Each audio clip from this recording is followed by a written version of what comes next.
ꯍꯟꯗꯛꯀꯤ primary teacher ꯑꯩꯈꯣꯏꯒꯤ director of ꯏꯖꯨꯀꯦꯁꯟꯅ ꯂꯧꯕꯤꯔꯤꯕ primary teacher 1,000ꯒꯤ ꯑꯁꯤꯒꯤ ꯀꯩꯅꯣꯁꯤꯗ ꯏꯂꯤꯖꯤꯕꯤꯂꯤꯇꯤ ꯀ꯭ꯔꯥꯏꯇꯦꯔꯤꯌꯥꯗ ꯑꯩꯈꯣꯏꯒꯤ B.Ed ꯑꯃꯗꯤ ꯒ꯭ꯔꯦꯖꯨꯑꯦꯠ ꯇꯤꯆꯔ ꯒ꯭ꯔꯦꯖꯨꯑꯦꯁꯟ ꯇꯧꯔꯕ 50% ꯃꯥꯔꯛ ꯐꯪꯉꯕ ꯒ꯭ꯔꯦꯖꯨꯑꯦꯁꯟꯗ ꯑꯃꯗꯤ TET ꯄꯦꯄꯔ 1 ꯂꯥꯜꯂꯕ ꯑꯣꯖꯥꯁꯤꯡ ꯍꯥꯏꯇꯥꯔꯦ ꯑꯗꯨꯒꯤ ꯀꯦꯟꯗꯤꯗꯦꯠꯁꯤꯡ ꯑꯣꯏꯖꯗꯣꯏꯅꯦ ꯑꯩꯈꯣꯏꯁꯦꯀꯣ ꯑꯩꯈꯣꯏ ꯂꯨꯞ ꯑꯃꯠꯇ ꯑꯗꯒꯤ ꯀꯩꯅꯣ ꯑꯃꯠꯇꯒ ꯃꯔꯤ ꯂꯩꯅꯖꯕ ꯅꯠꯇꯦ ꯑꯩꯈꯣꯏꯗꯤ ꯏꯆꯝ ꯆꯝꯕ ꯀꯦꯟꯗꯤꯗꯦꯠ ꯄꯩꯈꯥꯁꯤꯕꯨ ꯊꯥꯖꯒꯦꯅ ꯂꯩꯖꯔꯤꯕ ꯀꯦꯟꯗꯤꯗꯦꯠ ꯉꯥꯛꯇꯅꯦ ꯑꯗꯣ ꯉꯁꯤꯒꯤ ꯄ꯭ꯔꯦꯁ ꯃꯤꯠ ꯑꯁꯤꯗ ꯑꯩꯈꯣꯏꯅ ꯄꯨꯊꯣꯛꯆꯅꯤꯡꯉꯤꯕ ꯍꯤꯔꯝꯗꯤ ꯑꯩꯈꯣꯏꯒꯤ ꯗꯤꯔꯦꯛꯇꯔ ꯑꯣꯐ ꯏꯖꯨꯀꯦꯁꯟꯅ ꯏꯪ 2012 2022 ꯑꯣꯛꯇꯣꯕꯔꯗ ꯄ꯭ꯔꯥꯏꯃꯔꯤ ꯇꯤꯆꯔ 1,000 ꯀꯟꯇ꯭ꯔꯦꯛ ꯕꯦꯁꯤꯁꯇ ꯂꯧꯕꯒꯤ ꯑꯦꯃꯤꯀꯥꯔꯠ ꯑꯁꯤ ꯏꯁꯨ ꯇꯧꯔꯕ ꯃꯇꯨꯡꯗ B.Ed with 50% mark in graduation amadi TET paper 1 lalaba qualification yauraba candidates-singbu chawrakna 3,000 romni hairiko ado hairiba candidates-sing asi direct ki qualification yaude haibagi damakta disqualified tawnaba notification ama November 13 2013 da tholakliba asi matangdani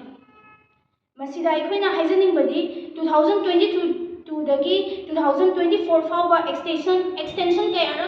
तौदुना लेरक्लबा exam असि थानबगी दमकते एमिकार्ड फाउबा फंगलबदा थाबा याररोय हेरबा असि अखोइदि पुरा मंगदौना थोगलरे supreme court की ruling अमगी मखादा 28 अगस्त 2024 दा eligibility of the primary teacher असि direct दा main होइना पिखि अदुबु अखोइगी एमिकार्ड असि 27 September दा इशू तौरखिबनी अदुदि मणिपुर की हौजिक ओइरिबा लॉ एंड ऑर्डर की सिचुएशन अनएम्प्लॉयमेंट की चांग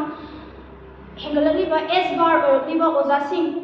कैंडिडेट ओइजदोरिबा मसिगी हारिबा एग्जाम असिदा कैंडिडेट ओइजगदोरिबा ओजासिंग अदगी हौजिकी हारिबा ओजासिंग की सिनफम असि ओजागी सिनफम असिदा चंगिंगिबा कैंडिडेट मरु ओइना B.Ed क्वालिफाइड ओइबसिंगदि कैरियर मांगहनबिबगा चप माने हाइना अखोइना लौजै मतम चाना थबक असि हाइबदि एग्जाम असि मणिपुर सरकारना पांथोकबिरमलबदि समस्या असि थेंगरमदबसु याय हिरम असि यंगिदुना मणिपुर सरकार अमदि एजुकेशन डिपार्टमेंटना एलिजिबिलिटी क्राइटेरिया असिदगी लौथोकबिरमलबा कैंडिडेट सिंगी अल्टरनेटिव अमा थिदोकपिबा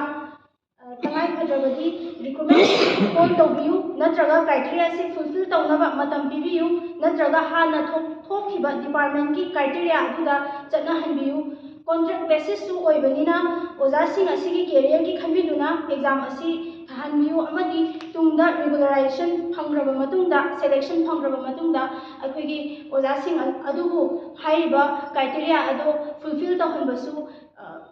मणिपुर सरकारना नत्रगना मरी लेनरिबा एजुकेशन डिपार्टमेंटना यानी मोइना होनबिरदि यानी हाइबगी थाजबसु लेजै अदुना मसिदा मणिपुरदा लेरिबा स्टूडेंट ऑर्गेनाइजेशन सिंग अमदि अतोपा ओजागी लुप सिंग ओरसु ऑर्गेनाइजेशन सिंग ओरसु खितंग ओरसु मेन ताबियु अखोइगी कैरियर बु कनबियु हाइना हाइजबने।